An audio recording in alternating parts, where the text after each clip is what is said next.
Begitu aku menandatangani surat cerai, ibu mertuaku memberiku waktu 24 jam untuk pergi.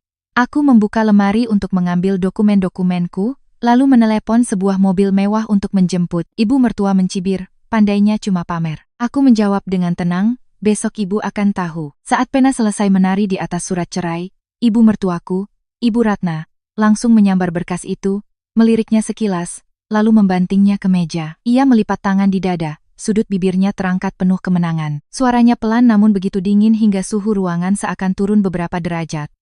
Mulai sekarang, kamu bukan lagi bagian dari keluarga ini. Saya beri waktu 24 jam untuk mengemasi semua barangmu dan enyah dari sini. Aku mengangkat kepala menatapnya.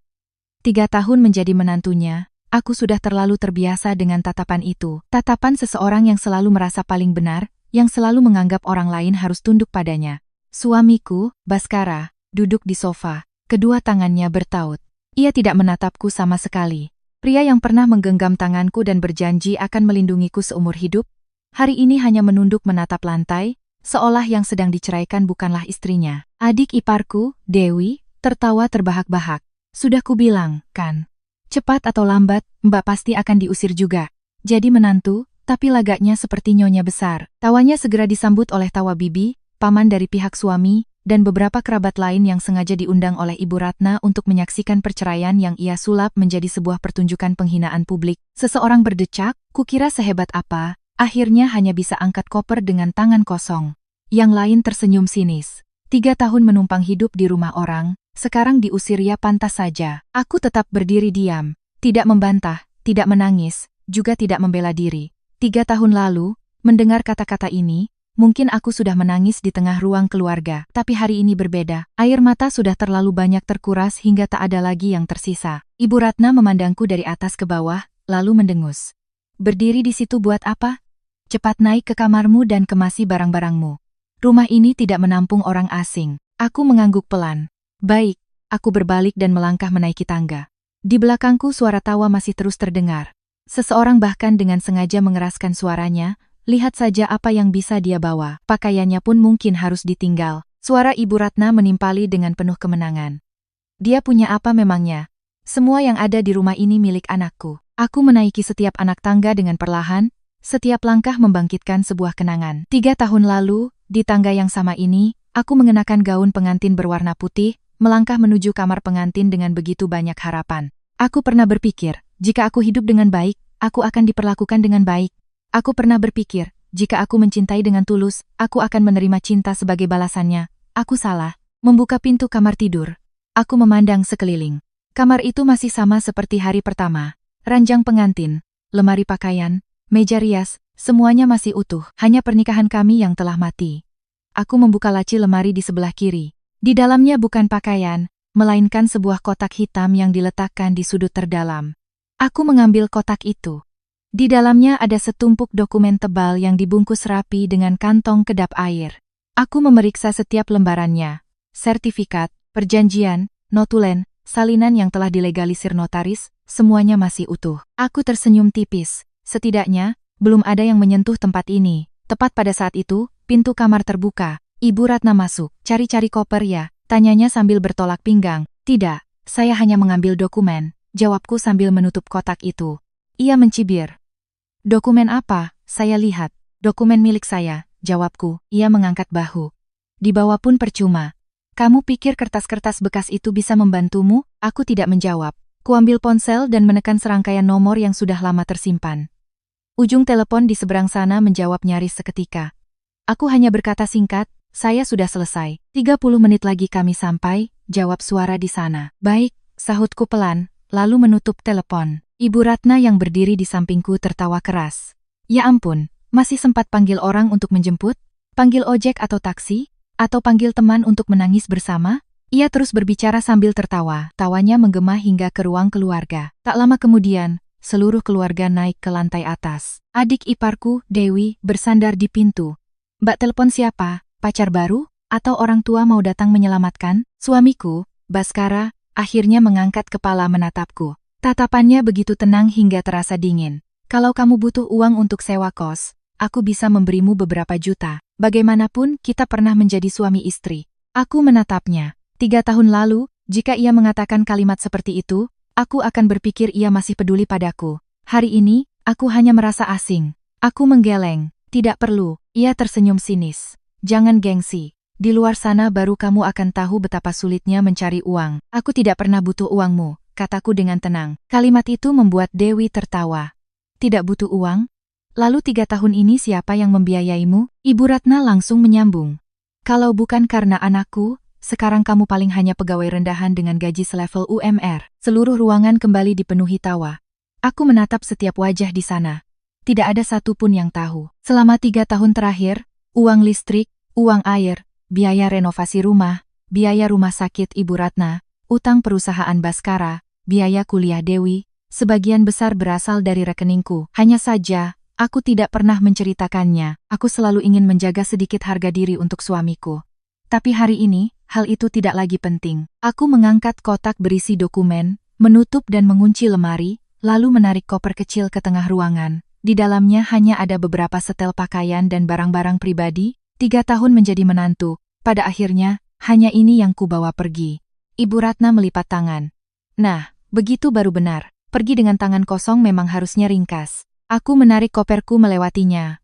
Tepat saat itu, di luar gerbang terdengar suara mesin yang berat. Sebuah sedan hitam mewah perlahan berhenti di depan rumah, diikuti oleh satu mobil lagi. Orang-orang di dalam rumah serempak melihat keluar jendela. Mata Dewi membelalak. Mobil apa itu? Paman dan bibi yang ada di bawah berlari ke teras. Seseorang bahkan bersiul. Hebat sekali, tamu siapa itu? Ibu Ratna melirikku lalu mencibir. Jangan bilang kamu sewa mobil untuk drama, ya? Pamer juga ada batasnya. Aku meletakkan tangan di gagang koper, menatap lurus ke arahnya. Suaraku begitu tenang hingga aku sendiri terkejut. Besok ibu akan tahu. Begitu kalimat itu selesai, seisi rumah meledak dalam tawa cemoh. Tawa itu menggema di seluruh ruang tamu. Tidak ada yang percaya pada kata-kataku. Tidak ada yang berpikir bahwa hanya dalam 1 hari, mereka akan mengingat momen ini sebagai titik balik di mana segalanya mulai berbalik arah. Tawa di belakang punggungku masih terdengar saat aku menarik koper keluar dari gerbang. 2 mobil mewah hitam yang terparkir rapi di depan rumah membuat seluruh kompleks perumahan mulai ramai. Para tetangga dari rumah seberang membuka sedikit tirai jendela mereka, beberapa bahkan berdiri di halaman untuk melihat apa yang sedang terjadi. Ibu Ratna mengikutiku sampai ke gerbang, sambil bertolak pinggang. Ia sengaja berbicara dengan suara keras, agar semua orang mendengar. Sewa mobil sebagus ini pasti habis gaji sebulan. Benar-benar miskin tapi suka gengsi. Dewi ikut menimpali sambil tertawa. Mbak, jangan lupa foto beberapa kali buat diunggah, biar keren. Tawa kembali pecah. Aku tetap tidak menoleh. Seorang pria berjas turun dari mobil pertama.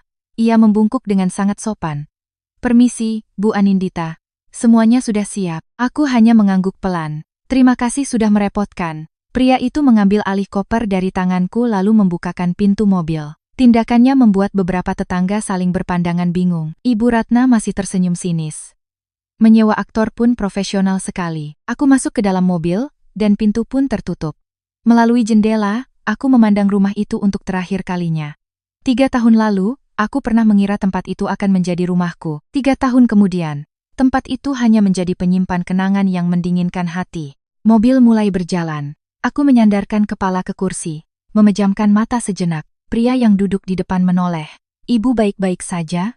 Aku tersenyum sangat tipis. Saya baik-baik saja. Ia tidak bertanya lebih lanjut. Saya mengerti karakter ibu. Jika ibu bilang baik-baik saja, artinya ibu sudah memutuskannya dengan sangat matang. Mobil meninggalkan kompleks perumahan, menuju pusat kota Jakarta. Melalui jendela, deretan pohon perlahan mundur ke belakang, membawa serta kenangan yang selama 3 tahun ini selalu coba kukubur dalam-dalam. Saat aku pertama kali datang sebagai menantu, ibuku menggenggam tanganku begitu lama. Ia hanya berkata satu kalimat, "Nduk, kalau kamu merasa tidak bahagia, pulanglah. Rumah kita selalu punya tempat untukmu." Waktu itu aku masih tertawa. Anin akan hidup dengan baik, Bu. Aku benar-benar percaya akan hal itu. Hari pertama memasuki rumah mertua, aku menyiapkan hadiah untuk setiap orang. Sehelai selendang sutra untuk ibu mertua, sebuah jam tangan untuk ayah mertua, sebuah tablet untuk Dewi yang masih kuliah. Bahkan untuk asisten rumah tangga, aku menyiapkan amplop kecil sebagai salam perkenalan. Semua orang memujiku pandai membawa diri. Hanya Ibu Ratna yang berkata, hadiah itu hanya formalitas, jadi menantu harus tahu kewajibannya. Aku tersenyum, "Baik Bu, Saat itu aku tidak mengerti bahwa kata kewajiban yang ia maksud tidak ada batasnya. Seminggu setelah pernikahan, asisten rumah tangga berhenti bekerja. Ibu Ratna berkata, mulai sekarang biar menantu yang kerjakan, orang luar tidak bisa dipercaya. Jadilah setiap pagi aku bangun jam 5, memasak, mencuci, membersihkan rumah, lalu berganti pakaian untuk pergi ke kantor. Sore hari setelah pulang kerja, aku mampir ke pasar, lalu pulang untuk melanjutkan memasak makan malam. Baru pada malam hari aku bisa duduk untuk makan. Suatu hari pekerjaan di kantor sangat banyak. Aku pulang terlambat hampir 1 jam. Ibu Ratna membanting sumpitnya ke meja. Rumah ini tidak memelihara orang yang hanya tahu cari uang tapi lupa tanggung jawab. Aku meminta maaf lalu diam-diam masuk ke dapur untuk memasak makan malam lagi. Baskara saat itu hanya berkata, "Ibu ada benarnya juga. Kamu coba atur waktu lebih baik lagi." Aku tetap mengangguk, "Iya, Mas, aku selalu berpikir, jika aku berusaha sedikit lebih keras, semua orang akan mengerti. Tapi usahaku seperti menuang air ke pasir, tidak pernah cukup." Setahun kemudian, perusahaan tempatku bekerja berkembang pesat. Gajiku naik hampir 3 kali lipat. Aku dengan gembira memberitahu Baskara. Ia memelukku. "Hebat sekali, sayang." Namun, malam itu juga, Ibu Ratna memanggil seluruh keluarga ke ruang tamu. Gaji menantu naik, jadi mulai bulan ini serahkan semuanya pada ibu untuk disimpan. Perempuan kalau pegang banyak uang nanti macam-macam. Aku berkata pelan, Anin tetap ingin menyimpan sebagian untuk tabungan, Bu. Ia menatapku dengan tatapan dingin. Menabung untuk apa? Nanti juga semua harta ini jadi milik keluarga suami. Aku menoleh pada Baskara. Ia terdiam beberapa detik, lalu berkata, "Kasih ibu saja yang simpan. Nanti kalau butuh, tinggal minta." Sejak hari itu, setiap bulan aku hanya menyimpan sebagian kecil uang untuk keperluan pribadi. Seluruh sisa gajiku ditransfer ke rekening Ibu Ratna. Yang ironis, meskipun uangku yang membayar hampir semua pengeluaran keluarga, setiap kali ada kerabat yang datang berkunjung, ia selalu membanggakan betapa hebatnya Baskara, putranya yang seorang diri menafkahi seluruh rumah. Semua orang mengangguk-angguk memuji suamiku, tidak ada yang tahu kebenarannya. Aku juga tidak pernah angkat bicara. Bukan karena takut, tapi karena aku ingin menjaga harga diri suamiku. Sebagai gantinya, yang kuterima hanyalah pandangan rendah. Suatu kali, ayahku dirawat di rumah sakit karena tekanan darah tinggi. Aku meminta izin tidak masuk kerja setengah hari untuk menjenguknya. Ibu Ratna langsung berkata, "Orang tuamu masih punya anak laki-laki. Di rumah ini hanya kamu yang mengurus semuanya." Aku tetap pergi ke rumah sakit. Malamnya, ia tidak mengizinkanku makan malam, mengatakan bahwa siapa yang tidak peduli pada keluarga, harus mengurus perutnya sendiri. Aku diam-diam hanya meminum segelas air putih lalu pergi tidur. Keesokan paginya, aku tetap bangun jam 5 untuk menyiapkan sarapan seolah tidak terjadi apa-apa. Aku pernah berpikir suatu hari nanti ia akan berubah. Tapi semakin aku sabar, ia semakin menjadi-jadi. Suatu kali, Dewi ingin membeli motor baru. Ibu Ratna menoleh padaku. "Kamu transfer 50 juta rupiah untuk adikmu." Aku bertanya, "Kenapa harus saya, Bu?"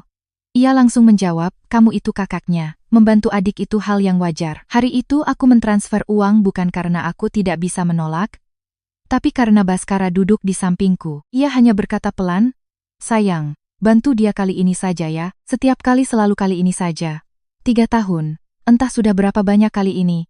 Aku seperti mesin ATM berjalan, dipanggil saat dibutuhkan, dan siap dibuang saat sudah tidak ada nilainya. Mobil berhenti di depan sebuah gedung perkantoran mewah di kawasan Sudirman. Pria berjas membukakan pintu. "Silakan Bu, kita sudah sampai." Aku turun, mengangkat kepala menatap gedung pencakar langit itu. Inilah tempat yang diam-diam telah kusiapkan selama lebih dari setahun. Sebuah tempat yang keluarga suamiku tidak pernah tahu. Sebuah tempat yang menandai hari di mana aku mulai merencanakan untuk merebut kembali semua yang menjadi milikku. Aku menarik napas dalam-dalam. 3 tahun kesabaran telah berakhir. Mulai hari ini, tidak akan ada lagi yang bisa menentukan hidupku selain diriku sendiri. Pintu lift tertutup di belakangku. Ruangan itu begitu sunyi hingga hanya terdengar deru napasku sendiri. Pria berjas di sampingku tetap menjaga jarak, tidak bertanya apapun lagi.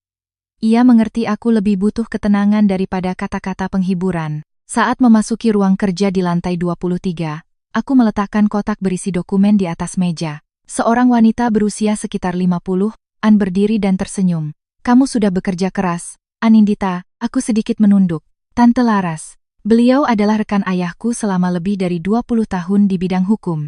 Sejak ayah pensiun, Tante Laras tetap menjadi orang yang paling dipercaya oleh keluargaku. Tante Laras menuangkan segelas air hangat untukku. Kamu mau istirahat sebentar? Aku menggeleng. Tidak perlu, Tante. 3 tahun saya sudah menunggu hari ini. Beliau membuka setiap berkas dokumen. Setiap lembar kertas tersusun rapi sesuai urutan. Beliau mengangguk puas. Untung kamu masih menyimpan semuanya dengan lengkap. Aku tersenyum. Saya tidak pernah menyimpan dokumen asli ini di rumah terlalu lama, Tante. Yang di sana hanya salinannya. Tante Laras menatapku. Tindakanmu sudah benar. Banyak orang kehilangan segalanya hanya karena terlalu percaya pada orang lain. Aku tidak menjawab. Aku pernah sangat percaya. Percaya hingga menyerahkan seluruh masa mudaku. Percaya hingga berpikir bahwa ketulusan akan dibalas dengan ketulusan. 3 tahun lalu, kurang dari 2 bulan setelah pernikahan, Ibu Ratna mulai menanyakan tentang dokumen-dokumen pribadiku. Sini, biar ibu yang simpan. Kalau ditaruh sembarangan, nanti hilang, repot, katanya. Dengan sopan aku menolak. Anin sudah biasa menyimpannya sendiri, Bu. Sejak hari itu, sikapnya berubah total. Ia mulai memperhatikan setiap hal kecil. Aku berangkat kerja lebih pagi. Ia bilang aku gila kerja. Aku pulang terlambat. Ia bilang aku tidak menghargai keluarga. Aku membeli baju baru. Ia bilang aku boros. Aku tidak membeli apa-apa. Ia bilang aku tidak tahu cara merawat diri. Apapun yang kulakukan, selalu salah. Suatu malam, saat aku baru saja selesai mandi dan keluar dari kamar, aku melihat Ibu Ratna sedang berdiri di dalam kamar tidurku. Ia membuka laci mejaku. Kamu simpan dokumen-dokumen di mana? Aku sedikit terkejut. Ibu cari apa? Ibu cuma mau lihat-lihat saja, jawabnya dengan sangat santai. Aku mendekat dan menutup laci itu. Dokumen saya lengkap semua. Bu, ia menatapku tajam. Kamu tidak percaya sama ibu? Aku tetap tersenyum. Bukan begitu, hanya saja saya sudah terbiasa mengurusnya sendiri. Sejak hari itu, aku mulai merasa ada sesuatu yang tidak beres. Tak lama kemudian, Baskara juga menyinggung hal yang sama. Suatu malam, ia merangkul bahuku dan berkata, "Sayang, bagaimana kalau semua surat-surat berhargamu diserahkan pada ibu saja? Kamu kan tahu sifat ibu." Aku bertanya, "Kalau itu surat-surat berharga Mas, apa Mas mau menyerahkannya?" Ia terdiam beberapa detik, lalu tertawa canggung. "Ya beda. Lah, aku tidak berkata apa-apa lagi. Tapi sejak hari itu, aku memutuskan untuk melakukan satu hal tambahan. Semua dokumen penting kusimpan di brankas sewaan di bank. Yang kutinggalkan di lemari rumah hanyalah salinan yang sudah tidak memiliki kekuatan hukum. Bukan karena aku mencurigai keluarga suamiku, tapi ini adalah firasat seseorang yang sudah berkali-kali terluka. Firasat itu yang menyelamatkanku." Sekitar setahun kemudian, aku tidak sengaja mendengar percakapan antara Ibu Ratna dan seorang kenalannya. "Menantuku itu punya banyak aset. Nanti, cepat atau lambat, semuanya juga akan jatuh ke tangan keluarga kami," pamernya. Aku berdiri di luar pintu, tanganku terkepal hingga memutih. Itulah pertama kalinya aku mengerti. Yang ia butuhkan tidak pernah seorang menantu. Yang ia butuhkan adalah semua yang kumiliki. Sejak hari itu, aku mulai mengamati lebih jeli. Setiap kali aku menerima telepon, ia berusaha menguping. Setiap kali ada surat datang, ia selalu menjadi orang pertama yang membukanya. Suatu hari aku pulang kerja lebih awal dari biasanya dan mendapati Ibu Ratna sedang memegang ponselku. Ia terkejut. Ibu cuma mau lihat jam. Aku dengan tenang mengambil kembali ponselku. Ponsel itu punya kata sandi. Ia tertawa canggung. "Oh, Ibu salah. Kejadian seperti itu semakin sering terjadi. Baskara selalu berkata, Ibu kan sudah tua, kamu jangan dimasukkan ke hati." Aku tersenyum. Jika hanya sekali, mungkin bisa dimaafkan. Tapi jika berulang kali selama bertahun-tahun, itu bukan lagi ketidaksengajaan. Awal tahun ketiga pernikahan, perusahaanku berhasil mendapatkan kontrak besar. Bonus yang kuterima sangat tinggi. Malam itu, di meja makan, Ibu Ratna langsung bertanya, "Dapat bonus berapa? Cukup untuk saya menabung, Bu?" Jawabku. Ia meletakkan mangkuknya. "Berikan pada ibu untuk disimpan." Aku berkata dengan lembut, "Kali ini saya ingin mengelolanya sendiri, Bu." Suasana di meja makan langsung menjadi tegang. Baskara mengerutkan kening. "Jangan membuat ibu sedih." Aku menatapnya. "Aku yang bekerja. Aku yang lembur. Aku yang menanggung stres. Aku hanya ingin menyimpan uang hasil jerih payahku sendiri. Apa itu salah?" Ia tidak menjawab. Ibu Ratna tertawa dingin. "Memang benar, kalau sudah punya uang jadi beda. Mulai hari ini, urus saja dirimu sendiri. Jangan harap keluarga ini akan membantumu." Aku diam dan menghabiskan makan malamku. Tidak ada yang tahu. Malam itu juga, aku membuka rekening bank yang baru. Semua penghasilanku selanjutnya dialihkan ke sana. Aku juga mulai bekerja sama dengan Tante Laras. Setiap surat berharga, setiap kontrak, setiap aset, semuanya diperiksa dengan teliti. Bukan untuk balas dendam, tapi untuk melindungi diriku sendiri. 3 tahun hidup di rumah itu telah mengajarkanku satu hal. Kebaikan itu sangat berharga. Tapi jika diletakkan di tempat yang salah, ia akan menjadi kesempatan bagi orang lain untuk memanfaatkannya. Tante Laras menutup berkas itu. Semuanya sesuai dengan rencana. Besok kita akan memulai prosesnya. Aku mengangguk pelan. Di luar jendela kaca, lampu-lampu kota Jakarta sudah mulai menyala. Di suatu tempat, mungkin Ibu Ratna masih merasa menang karena berpikir telah berhasil mengusir menantu tak bergunanya dengan tangan kosong. Mungkin mantan suamiku juga percaya bahwa beberapa hari lagi aku akan meneleponnya memohon untuk kembali. Mereka tidak tahu. Malam ini juga, surat pemberitahuan pertama telah dikirimkan. Proses hukum pertama telah dimulai. Dan yang terpenting, semuanya berjalan sesuai koridor hukum yang berlaku. Aku berdiri melangkah mendekati jendela kaca. Cahaya kota terpantul di wajahku yang tidak lagi menunjukkan raut pasrah seperti 3 tahun sebelumnya. Aku tersenyum tipis. Ada orang yang berpikir kemenangan adalah saat berhasil mengusir seseorang dari rumah. Tapi mereka tidak mengerti. Kemenangan sejati adalah ketika orang yang pergi itu masih membawa serta seluruh kendali atas hidupnya sendiri. Keesokan paginya, aku bangun sangat pagi. Malam pertama setelah bercerai, aku tidur lebih nyenyak daripada malam manapun selama 3 tahun terakhir. Tidak ada lagi suara Ibu Ratna menggedor pintu pukul 5 pagi. Tidak ada lagi omelan hanya karena sarapan terlambat beberapa menit. Tidak ada lagi perasaan harus waspada dengan setiap perkataan dan langkah. Aku menyeduh secangkir teh hangat untuk diriku, lalu duduk di dekat jendela. Ponselku bergetar terus-menerus. Lebih dari 20 panggilan tak terjawab. Semuanya dari Baskara. Disusul oleh pesan singkat, "Kamu di mana?" Lalu pesan lain, "Kalau tidak ada tempat tinggal, pulang saja ambil barang-barang yang lain." Pesan ketiga, "Ibu bilang, kamu harus sudah mengosongkan kamar sebelum malam ini." Aku membaca semua pesan itu, lalu meletakkan ponselku. Tidak menjawab. Sekitar pukul 9 pagi, Tante Laras masuk ke ruang rapat. Di sampingnya ada 2 orang asisten dengan setumpuk berkas tebal. "Sudah siap?" Aku mengangguk. Ia membuka setiap lembar dokumen, suaranya pelan namun tegas.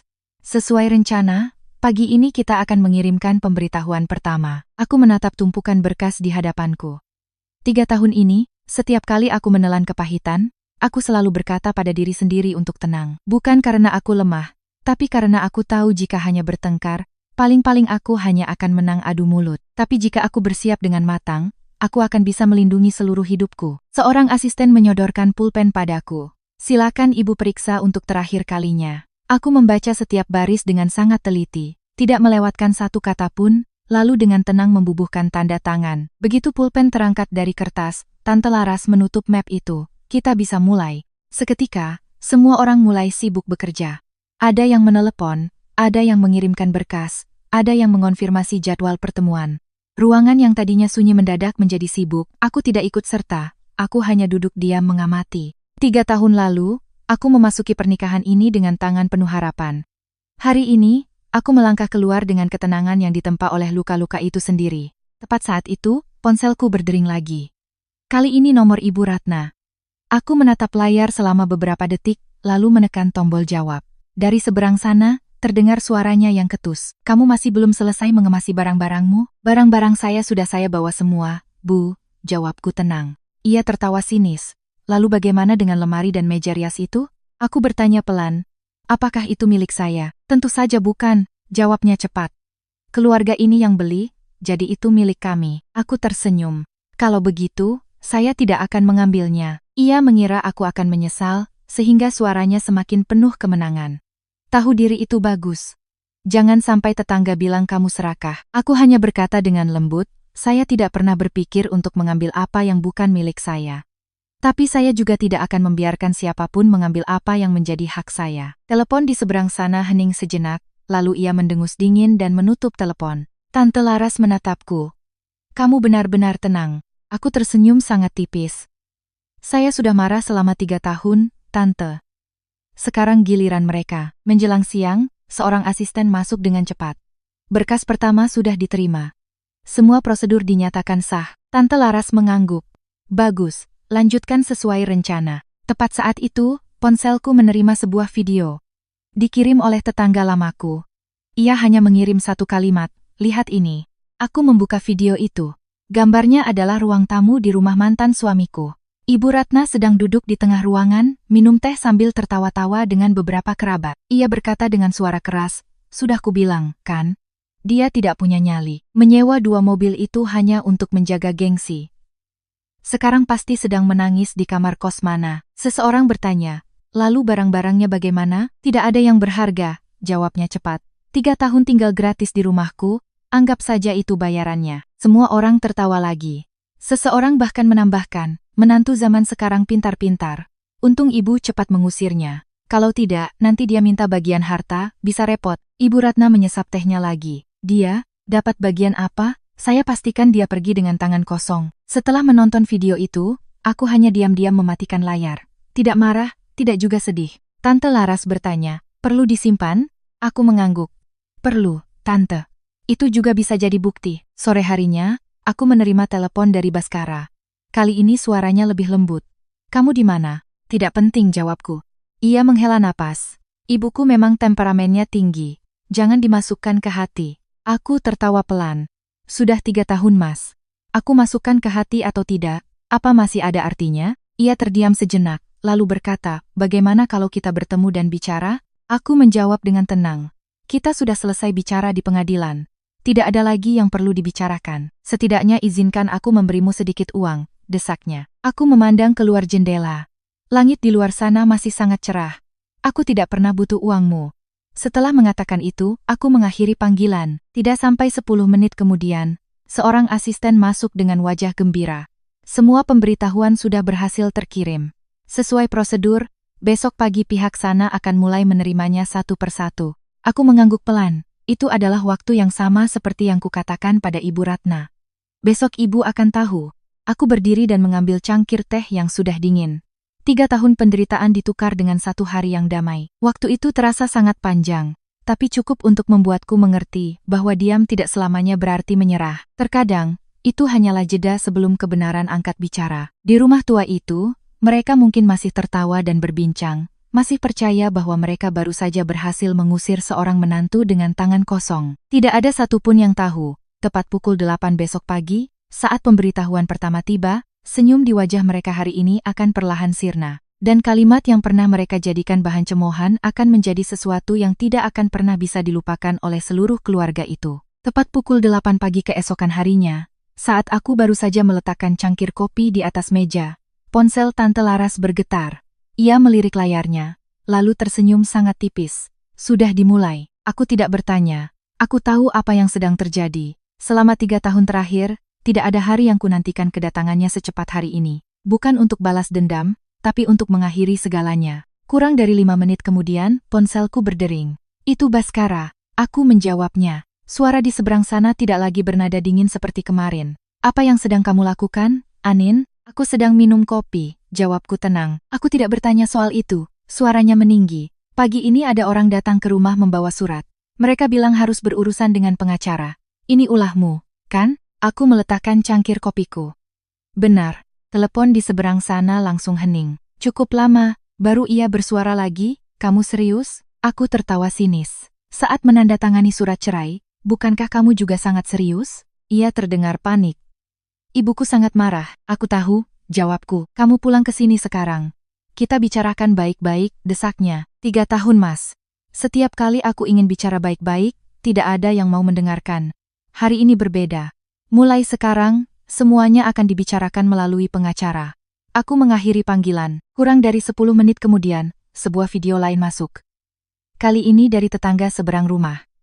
Ia hanya menulis, "Seisi rumah sedang panik." Aku membuka video itu. Di ruang tamu, Ibu Ratna sedang memegang setumpuk kertas dengan wajah merah padam. Ia berkali-kali memukul meja. "Tidak mungkin. Ini tidak mungkin." Dewi berdiri di sampingnya, terus bertanya, "Ada apa, Bu?" "Ada apa?" Ibu Ratna berbalik dan membentaknya, "Diam kamu." Lalu ia kembali menunduk membaca setiap lembar kertas. Semakin ia membaca, wajahnya semakin pucat. Tak lama kemudian, ia menyambar ponsel dan menelepon Baskara. "Kamu pulang sekarang." "Pulang sekarang juga." Video berakhir di situ. Aku diam-diam meletakkan ponselku. Tante Laras menatapku. "Kamu tidak penasaran?" Aku menggeleng. "Yang saya tunggu bukan reaksi mereka, Tante. Tapi hasil akhirnya, sekitar pukul 9 lebih, seorang asisten masuk dengan cepat ke dalam ruangan. Pihak bank sudah mengonfirmasi. Semua prosedur berjalan sesuai aturan. Aku mengangguk pelan. Terima kasih. 1 jam berlalu, telepon berdering lagi. Kali ini nomor Ibu Ratna. Begitu aku mengangkatnya, suaranya sudah terdengar penuh amarah. Kamu main-main, ya? Saya tidak main-main, Bu. Saya hanya melakukan apa yang sesuai dengan hukum, jawabku tenang. Ia nyaris berteriak. Hukum apa? Siapa yang memberimu hak untuk melakukan ini? Orang yang namanya tertera di atas dokumen-dokumen itu, jawabku. Telepon di seberang hening, hanya terdengar napasnya yang berat. Beberapa saat kemudian, ia berusaha menenangkan diri. Kamu pulang ke sini sekarang, kita bicara. Maaf, Bu. Sejak kemarin saya bukan lagi anggota keluarga Ibu. Ada urusan apapun, silakan hubungi pengacara saya. Setelah mengatakan itu, aku menutup telepon. Tante Laras tersenyum. Caramu menanganinya sangat baik. Aku memandang keluar jendela kaca. Kalau ini terjadi 3 tahun lalu, mungkin saya akan gemetar, mungkin akan menangis, mungkin akan kembali dan meminta maaf. Tapi hari ini, semua perasaan itu sudah tertinggal di rumah itu. Menjelang siang, sebuah mobil berhenti di depan gedung. Yang turun adalah Baskara. Ia berlari cepat memasuki lobi. Resepsionis menelepon ke atas meminta izin. Aku hanya berkata, silakan persilakan dia naik. Beberapa menit kemudian, pintu ruangan terbuka. Ia berdiri di sana dengan wajah yang sangat lelah. Hanya dalam semalam, pria yang dengan begitu tenang menandatangani surat cerai itu seakan menua beberapa tahun. Ia menatapku. Kamu kelihatan kurus. Aku tidak menjawab. Ia menarik kursi dan duduk. Apa kamu sudah merencanakan ini sejak lama? Aku menatapnya dengan tenang. Tidak. Aku hanya mempersiapkan diri untuk hari di mana aku sudah tidak sanggup lagi bertahan. Ia menunduk. Ibuku tidak tahu semuanya akan menjadi seperti ini. Dan kamu, apa kamu tahu? Tanyaku. Ia terdiam. Aku melanjutkan. 3 tahun, Mas. Setiap kali ibumu menghinaku, kamu tahu. Setiap kali aku dipaksa menyerahkan uang, kamu tahu. Setiap kali aku diperlakukan seperti pembantu, kamu juga tahu. Tapi kamu tidak pernah sekalipun membelaku. Aku pikir, lama-lama semuanya akan baik-baik saja. Katanya pelan. Aku tersenyum sedih. 3 tahun kamu selalu berpikir, asal aku sabar, semuanya akan baik-baik saja. Sementara aku mengerti, semakin aku sabar, mereka semakin merasa punya hak untuk menyakitiku. Ia mengangkat kepala. Beri aku 1 kesempatan lagi. Aku menggeleng. Kesempatan terakhirku sudah habis di hari aku menandatangani surat cerai itu. Ruangan itu hening. Beberapa saat kemudian, ia memberanikan diri bertanya, sebenarnya, dokumen apa yang kamu bawa kemarin? Aku menatap lurus ke matanya. Itu adalah hal-hal yang menentukan mengapa kemarin aku bisa dengan tenang melangkah keluar dari rumah itu. Ia menelan ludah. Ada hubungannya dengan rumahku? Ada, jawabku. Tapi bukan karena aku ingin mengambil milik siapapun. Aku hanya mengambil kembali apa yang memang menjadi hak. Tepat saat itu, ponselnya berdering terus-menerus. Nama yang muncul di layar adalah Ibu. Begitu ia menjawab, suara teriakan ibunya terdengar sampai ke tempatku duduk. Kamu di mana? Pulang sekarang. Mereka datang lagi. Setelah mendengar itu, wajahnya menjadi pucat pasi. Ia langsung berdiri. Aku harus pulang. Aku mengangguk pelan.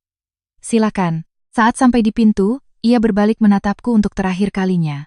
Di matanya tidak ada lagi sikap acuh tak acuh seperti sebelumnya. Yang tersisa hanyalah kebingungan dan penyesalan. Pintu tertutup. Tante Laras meletakkan setumpuk berkas baru di hadapanku. Lihat ini. Ini adalah seluruh proses selanjutnya. Aku membukanya. Setiap dokumen telah disiapkan dengan cermat. Semuanya berjalan sesuai rencana. Di sisi lain kota Jakarta, keluarga mantan suamiku mungkin masih pontang-panting mencari cara. Mereka belum tahu, apa yang terjadi pagi ini hanyalah permulaan. Hal yang sesungguhnya harus mereka hadapi masih ada di depan. Dan kali ini, tidak akan ada lagi yang bisa mengubah kenyataan. Sore itu, aku masih duduk di ruang kerja bersama Tante Laras, memeriksa kembali seluruh berkas. Suasananya sangat tenang, kontras dengan kekacauan yang sedang terjadi di rumah yang baru kutinggalkan kurang dari 2 hari yang lalu. Tepat pukul 3 sore, ponsel Tante Laras menerima panggilan. Ia hanya mendengarkan beberapa menit, lalu tersenyum. Semuanya persis seperti perkiraan. Bagaimana reaksi mereka, Tante? Tanyaku.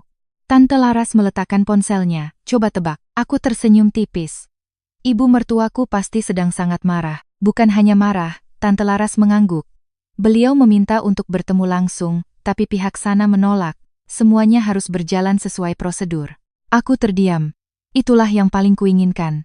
Tidak ada lagi pertengkaran, tidak ada lagi penghinaan, tidak ada lagi perdebatan di mana yang bersuara paling keras selalu merasa paling benar.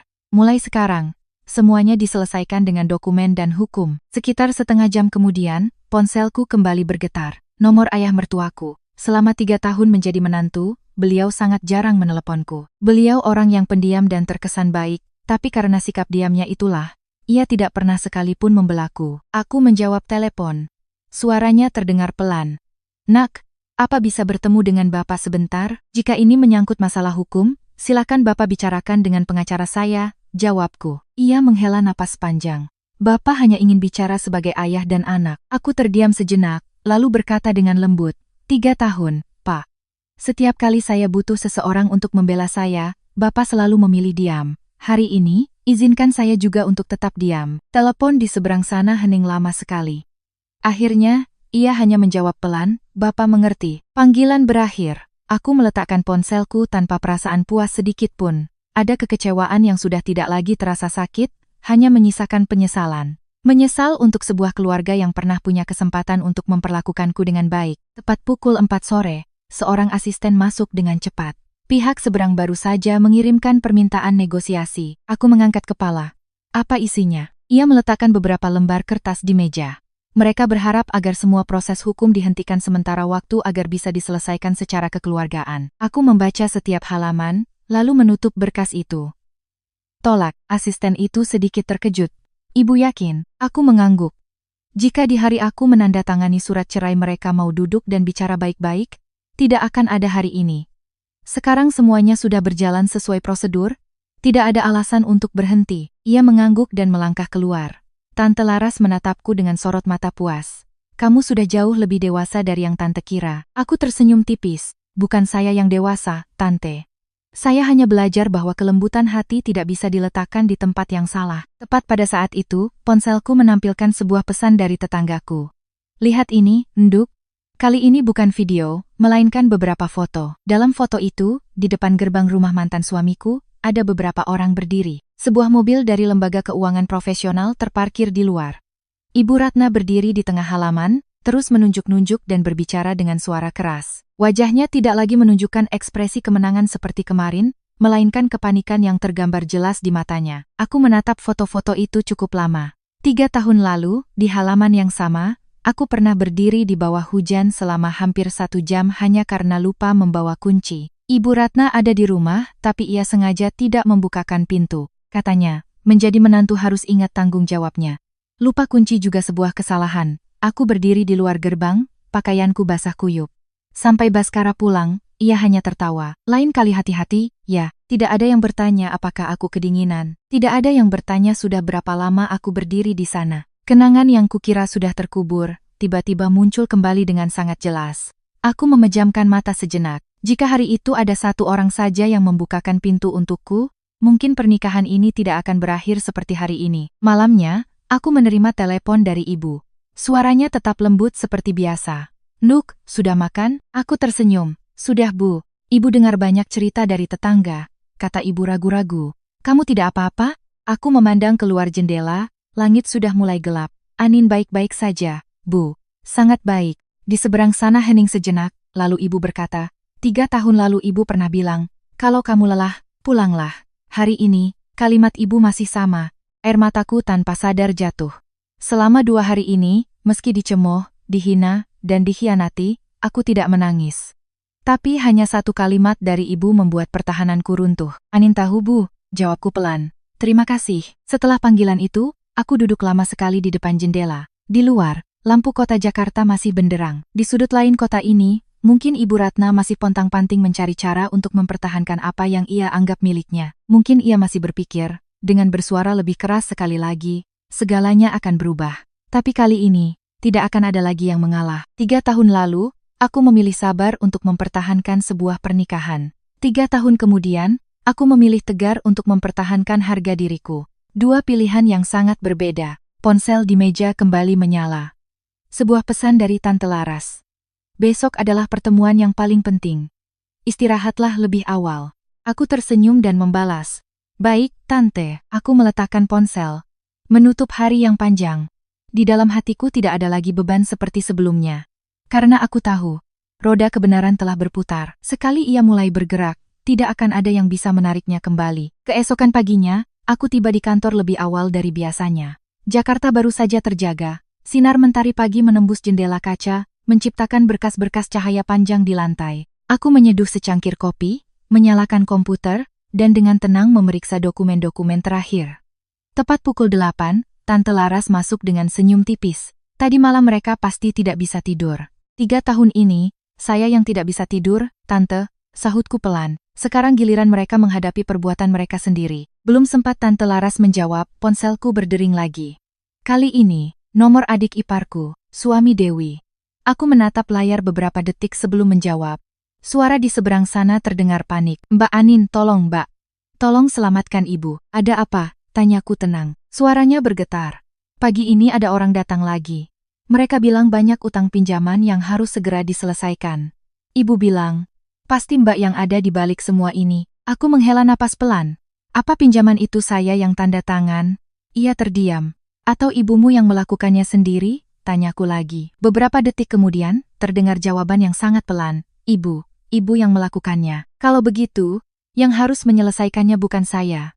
Kataku dengan tenang, lalu mengakhiri panggilan. Dulu, setiap kali adiknya butuh uang SPP, butuh uang beli motor, butuh uang untuk liburan, orang pertama yang selalu disebut adalah aku. Sekarang saat masalah datang, orang pertama yang mereka pikirkan untuk menanggungnya juga tetap aku. 3 tahun, aku sudah terbiasa dengan itu. Sekitar pukul 9, seorang asisten masuk dengan cepat ke ruangan. Pihak seberang baru saja mengirimkan permintaan pertemuan lagi. Mereka bilang, asalkan ibu mau bertemu, semua syarat bisa dinegosiasikan. Aku tersenyum. Sudah terlambat. Saya mengerti, angguknya. Tepat saat itu, layar ponselku menyala. Sebuah siaran video langsung dari tetanggaku. Aku membukanya. Di halaman rumah mantan suamiku, Ibu Ratna berdiri di antara banyak orang. Penampilannya tidak lagi angkuh seperti beberapa hari yang lalu. Rambutnya acak-acakan, wajahnya penuh tekanan. Ia terus-menerus menjelaskan, saya tidak tahu. Saya kira, seorang pria berseragam dengan sopan memotongnya, mohon kerjasamanya, Bu. Kami hanya menjalankan tugas sesuai dokumen. Ibu Ratna menoleh pada Baskara. Kamu bicara, Nak. Bicara pada mereka. Baskara hanya menunduk. Ia tidak lagi menunjukkan ketenangan seperti biasanya. Wajahnya pucat, kedua tangannya terkepal erat. Aku belum pernah melihatnya begitu tak berdaya. Tepat saat itu, seorang kerabat yang dituakan masuk. Ia memandang Ibu Ratna lalu menggelengkan kepala. Kamu menyembunyikan masalah ini dari seluruh keluarga selama bertahun-tahun. Ratna, Ibu Ratna langsung membantah, aku melakukan ini demi keluarga. Keluarga mana? Atau demi keserakahanmu sendiri? Balas pria tua itu. Seluruh halaman mendadak sunyi. Untuk pertama kalinya, ada orang yang berani bicara terus terang padanya. Video pun berakhir. Aku diam-diam meletakkan ponsel. Tidak merasa puas, juga tidak gembira. Hanya ada perasaan yang aneh. Jika 3 tahun lalu ia mau mendengarkanku sekali saja, mungkin hari ini ceritanya akan berbeda. Menjelang siang, telepon berdering lagi. Itu Baskara. Kali ini aku menjawabnya. Suaranya serak. Aku ingin bertemu denganmu. Kamu di mana? Tanyaku. Di bawah, di lobi gedungmu. Aku menengok dari jendela kaca. Benar, ia sedang berdiri sendirian. Kemejanya kusut, wajahnya penuh kelelahan. Aku menoleh pada Tante Laras. Saya turun sebentar, Tante. Beliau hanya mengangguk. Ia langsung berdiri begitu melihatku. Jarak di antara kami hanya beberapa langkah tapi rasanya lebih jauh dari kapanpun. Ia menatapku sangat lama, akhirnya baru bersuara. Aku minta maaf. Kamu minta maaf untuk apa? Tanyaku tenang. Ia menunduk. Maaf karena selama 3 tahun ini aku tidak melindungimu. Maaf karena selalu memintamu untuk sabar. Maaf karena di hari kita menandatangani surat cerai. Aku pikir kamu hanya menggertak. Aku tersenyum tipis. Baru sekarang kamu mengerti. Aku mengerti, angguknya. Aku benar-benar mengerti sekarang. Aku memandang pria di hadapanku. Inilah pria yang pernah kucintai sepenuh hati. Yang pernah membuatku terjaga semalaman untuk merawatnya saat sakit. Yang diam-diam kubantu melunasi utang-utangnya agar ia tidak kehilangan muka. Yang membuatku menelan semua kepahitan hanya agar keluarga ini tetap damai. Tapi semua itu sudah menjadi masa lalu. Ia memberanikan diri. Seandainya dari awal kita tinggal terpisah, seandainya aku tidak membiarkan ibu ikut campur, apa kita akan berbeda? Aku terdiam sangat lama, lalu menjawab dengan lembut, mungkin. Tapi kamu tidak melakukannya. dan aku tidak bisa hidup selamanya dengan kata seandainya. Sudut matanya memerah. Ia bertanya satu pertanyaan lagi. Kamu tidak pernah berhenti mencintaiku, kan? Aku menatap lurus ke matanya. Aku pernah sangat mencintaimu. Cinta sampai rela kehilangan harga diriku. Tapi cinta manapun ada batasnya. Ketika seseorang terus-menerus disakiti, yang mati lebih dulu bukanlah pernikahan, tapi perasaan. Ia tidak berkata apa-apa lagi, hanya berdiri diam. Angin sepoi-sepoi bertiup, menggugurkan beberapa helai daun kering di halaman. Aku teringat di hari pernikahan. Ia pernah menggenggam tanganku dan berkata, apapun yang terjadi, aku tidak akan pernah melepaskan tanganmu. Pada akhirnya, yang lebih dulu melepaskan tangan adalah dirinya. Aku harus kembali ke atas, kataku pelan. Apa kamu memaafkanku? Panggilnya saat aku berbalik. Aku berhenti, tanpa menoleh. Aku tidak lagi menyalahkanmu, tapi memaafkan bukan berarti kembali. Setelah mengatakan itu, aku masuk ke dalam lift.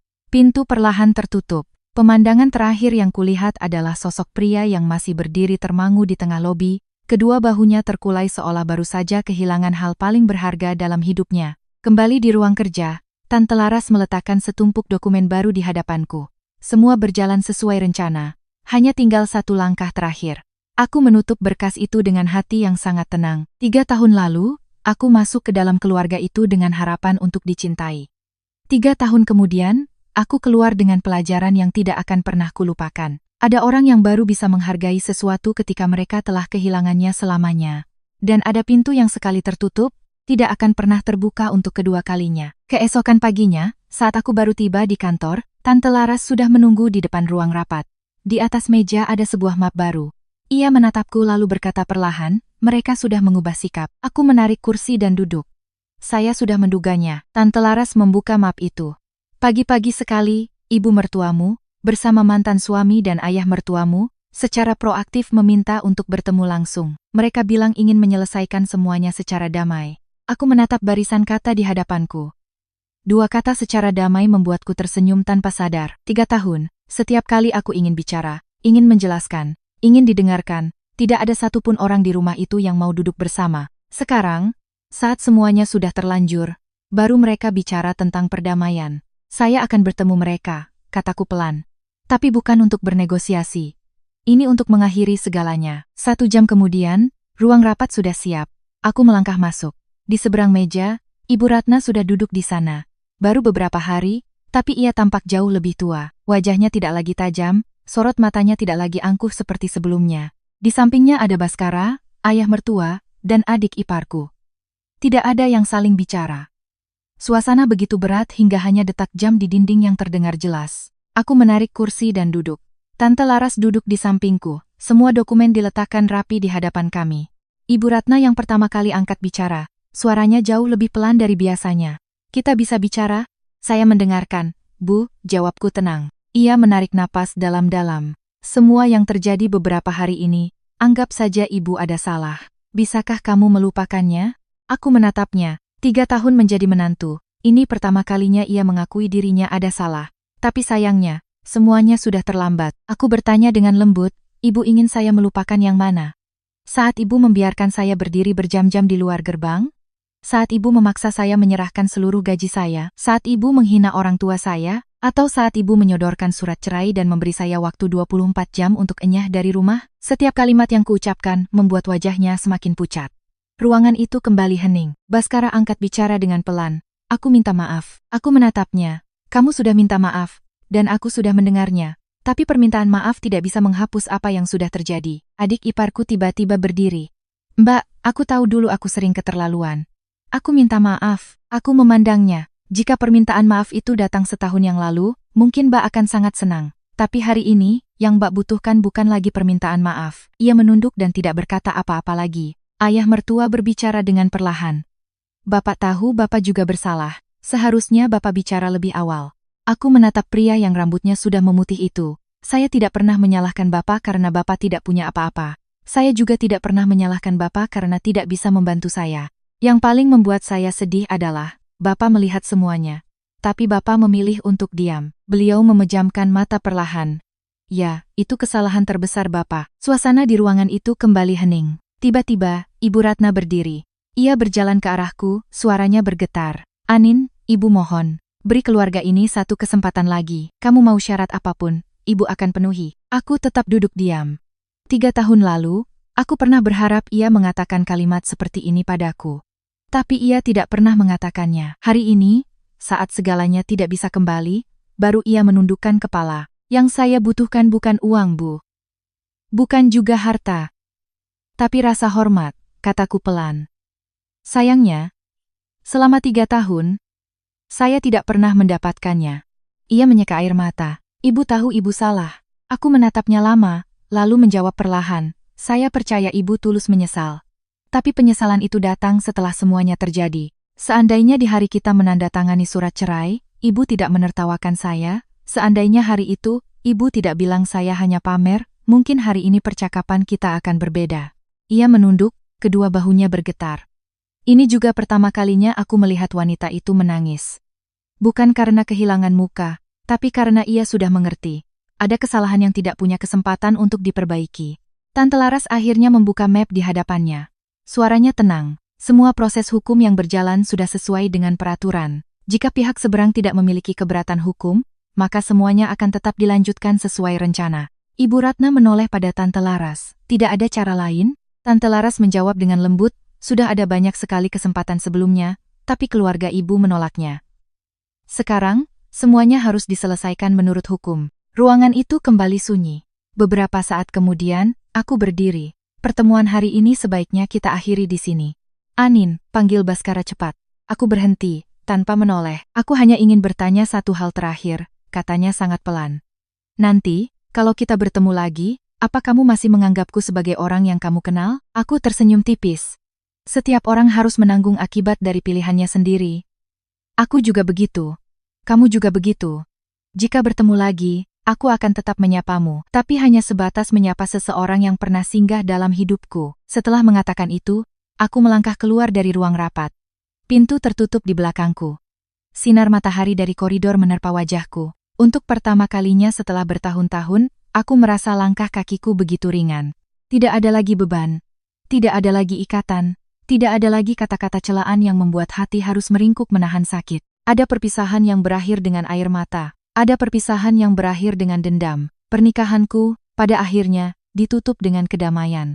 Karena aku telah mengerti, kemenangan terbesar bukanlah melihat orang lain gagal, melainkan setelah melewati semua luka, aku masih bisa menjaga ketenangan dan harga diriku sendiri. Pertemuan itu berakhir. Aku tidak menoleh kembali ke ruang rapat itu sekalipun. Saat pintu lift tertutup, barulah aku menghela napas panjang. Perasaan di hatiku bukan lega sepenuhnya, juga bukan sakit. Ini adalah perasaan seseorang yang akhirnya berhasil menutup sebuah babak yang sudah terlalu lama terbuka. Begitu keluar dari lobi, ponselku bergetar. Itu ibu. Nduk, pulang makan malam sama bapak dan ibu? Ya, malam ini. Aku tersenyum. Iya bu. Sudah sangat lama aku tidak mendengar kalimat sederhana itu.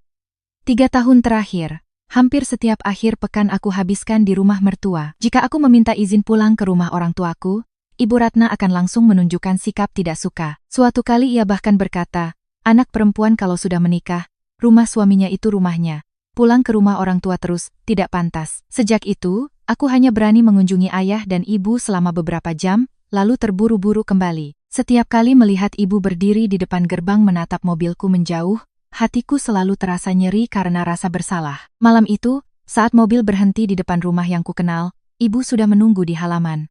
Begitu melihatku, ia bergegas mendekat dan memelukku erat. Tidak ada kata celaan, tidak ada pertanyaan mengapa, hanya sebuah pelukan hangat. 3 tahun, Duk.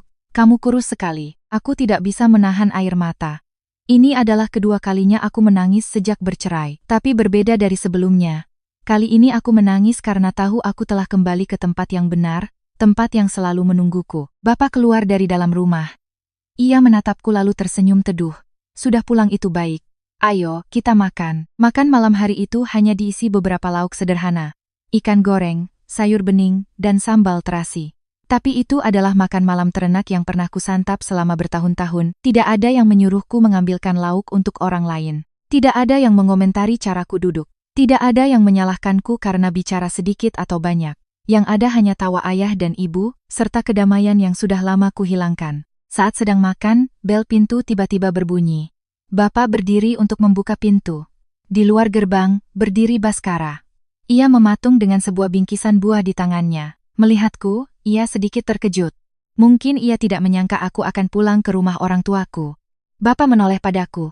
Kamu yang putuskan, Nduk. Aku meletakkan mangkukku dan berjalan ke halaman. Ia menatapku lama, akhirnya baru bersuara. Aku tahu aku sudah tidak punya hak, tapi aku ingin bertemu ayah dan ibumu untuk minta maaf. Itu urusanmu, jawabku tenang. Ayah dan ibuku memaafkan atau tidak, itu hak mereka. Ia mengangguk, lalu membungkuk dalam-dalam di hadapan kedua orang tuaku. Om, Tante, saya minta maaf. Saya tidak bisa melindungi Anindita. Saya membuat Om dan Tante khawatir selama 3 tahun. Ibuku menatapnya, suaranya tetap lembut. Yang membuat Tante sedih bukan karena kamu bercerai dengannya. Tapi karena selama 3 tahun menjadi suaminya, kamu membiarkan dia menanggung semuanya sendirian. Baskara menunduk lebih dalam. Saya tahu saya salah. Bapakku berkata perlahan. Orang yang berbuat salah harus bertanggung jawab. Jangan berharap hanya dengan satu kata maaf bisa menghapus segalanya. Saya mengerti, Om, sahutnya pelan. Setelah itu, ia meletakkan bingkisan buah itu. Saya hanya berharap Om dan Tante selalu sehat. Aku melihat bingkisan itu, lalu berkata dengan lembut, bawa pulang saja, Mas. Ayah dan ibuku tidak akan menerimanya. Ia tidak memaksa lagi. Hanya diam-diam mengambil kembali bingkisan itu dan berbalik pergi. Punggungnya perlahan menghilang di balik gerbang. Aku berdiri menatapnya cukup lama. Ibu mendekatiku. Kamu masih sayang sama dia, Nduk? Aku tersenyum sangat tipis. Mungkin yang Anin sayangi sekarang adalah kenangan Anin sendiri. Sayang pada gadis berusia 25 tahun yang pernah percaya, asal mencintai dengan tulus, segalanya akan baik-baik saja. Ibu menggenggam tanganku. Kamu sudah dewasa. Aku menggeleng. Tidak, Bu. Hanya belajar cara mencintai diri sendiri lebih dulu. 3 hari kemudian, semua prosedur hukum akhirnya selesai. Tante Laras menelepon memberi kabar. Semuanya sudah beres. Anindita.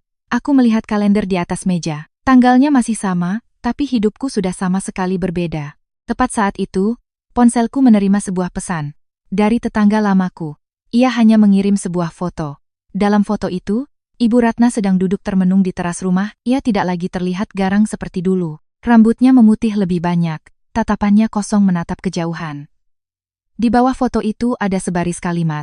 Beberapa hari ini beliau sering duduk di situ lama sekali. Katanya, setiap kali melihat ke gerbang, beliau selalu teringat kalimat yang pernah kamu ucapkan. Besok ibu akan tahu. Aku diam-diam mematikan layar.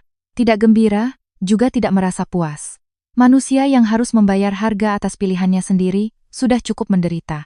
Aku tidak ingin melihatnya lebih jauh. Sore harinya, aku mampir ke sebuah taman di dekat rumah.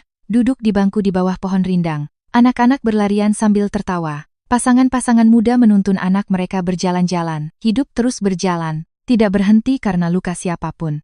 Aku tiba-tiba sadar, selama 3 tahun ini, aku selalu berusaha menjadi menantu yang baik, istri yang baik, dan kakak ipar yang baik. Hanya ada satu peran yang kulupakan, menjadi orang yang baik untuk diriku sendiri. Menjelang senja, ponselku bergetar lagi. Kali ini sebuah pesan singkat dari Baskara. Terima kasih karena pernah tulus mencintaiku. Semoga kamu bahagia. Aku membacanya, tidak membalas, lalu diam-diam menghapus percakapan itu. Bukan karena benci, tapi karena ada pintu yang setelah tertutup, sebaiknya dibiarkan tetap seperti itu. Aku berdiri dan meninggalkan taman. Cahaya senja menyelimuti jalan di hadapanku. Untuk pertama kalinya setelah bertahun-tahun, aku tidak lagi merasa sedang lari dari sesuatu. Aku sedang melangkah menuju kehidupanku yang baru. Sebuah kehidupan di mana tidak ada lagi yang menentukan nilaiku, selain diriku sendiri. Waktu berlalu begitu cepat. Tanpa terasa, sudah hampir setahun sejak hari aku menandatangani surat cerai itu. Hidupku perlahan kembali ke jalur yang pernah kukira tidak akan pernah bisa kudapatkan lagi. Pagi hari bangun di apartemen yang tenang, menyeduh kopi untuk diriku sendiri, lalu berangkat kerja dengan perasaan ringan. Pulang kantor, aku mampir makan malam bersama ayah dan ibu beberapa kali dalam seminggu. Akhir pekan kugunakan untuk membaca buku atau berlibur singkat. Tidak ada lagi panggilan telepon yang penuh celaan. Tidak ada lagi makan malam di mana setiap kata harus ditimbang. Tidak ada lagi perasaan cemas begitu membuka mata. Khawatir hari ini akan disalahkan karena apa. Seseorang pernah bertanya padaku, setelah bercerai, apa hal yang paling kamu sesali? Aku berpikir lama, lalu menjawab, yang paling kusesali bukanlah pernikahannya, tapi 3 tahun masa mudaku yang kuhabiskan untuk mencoba mengubah orang-orang yang tidak pernah ingin berubah. Pekerjaanku semakin lancar. Proyek baru yang kutangani sukses di luar dugaan. Aku diangkat menjadi manajer di posisi yang dulu pernah kutolak hanya karena ingin punya lebih banyak waktu untuk mengurus keluarga suami. Hari saat menerima surat keputusan, semua rekan kerja memberiku selamat. Aku memegang surat itu di tanganku, tanpa sadar tersenyum. Seandainya hari itu aku tidak melangkah keluar dari pernikahan itu, mungkin hari ini aku masih berkutat di dapur, mencoba menyenangkan orang-orang yang tidak pernah menghargaiku. Suatu sore di akhir musim gugur, aku menerima telepon dari Tante Laras. "Kamu ada waktu, Nuk?" "Ada, Tante," jawabku. "Kalau begitu, kita minum kopi. Yuk." "Sudah lama kita tidak mengobrol," ajaknya sambil tertawa.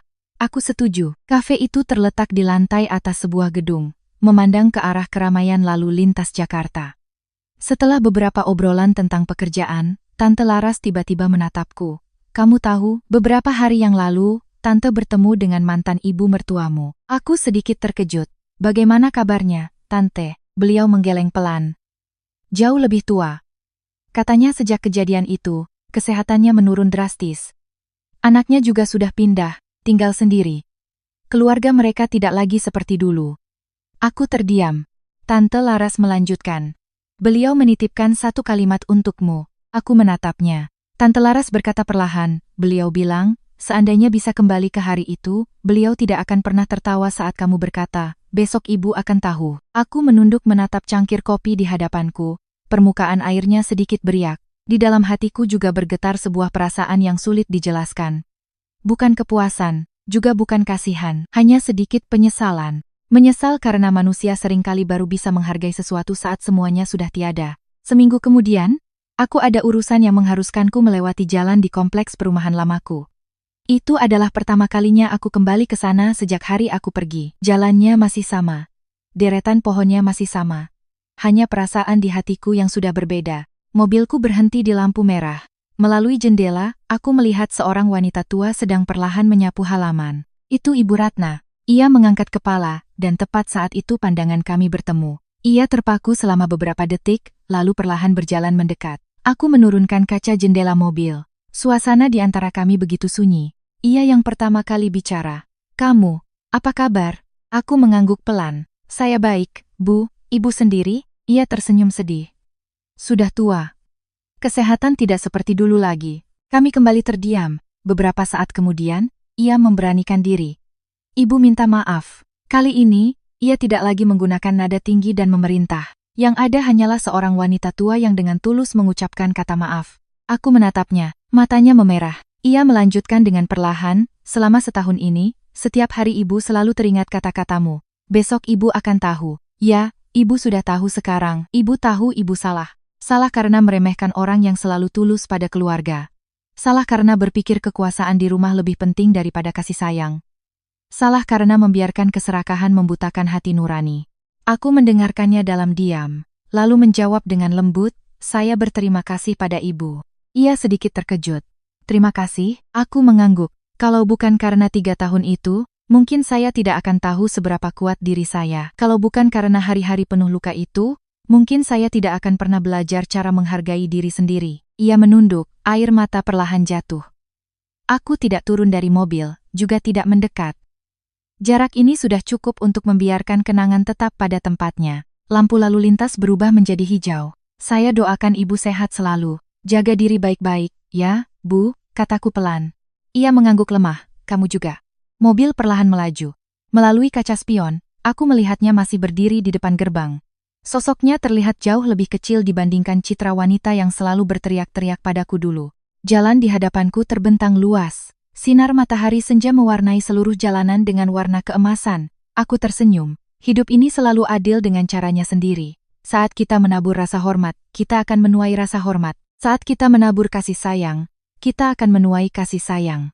Dan saat kita menabur keangkuhan, penghinaan, dan keegoisan, cepat atau lambat, kita harus menuai akibatnya sendirian. Di hari aku meninggalkan rumah itu, mereka menertawakanku karena mengira aku hanya pamer. Setahun kemudian, aku mengerti, hal paling berharga yang kubawa hari itu bukanlah koper, bukan setumpuk dokumen, bukan pula mobil mewah yang datang menjemput. Hal paling berharga adalah harga diriku. Harga diri itulah yang memberiku keberanian untuk melangkah keluar dari tempat yang bukan lagi untukku. Dan harga diri itu pula yang membawaku pada kehidupan yang lebih damai, yang lebih pantas kudapatkan. Terkadang, Mengakhiri sebuah hubungan bukan karena cinta telah habis, tapi karena sudah saatnya belajar untuk mencintai diri sendiri. Itulah awal yang paling indah dari sebuah kehidupan,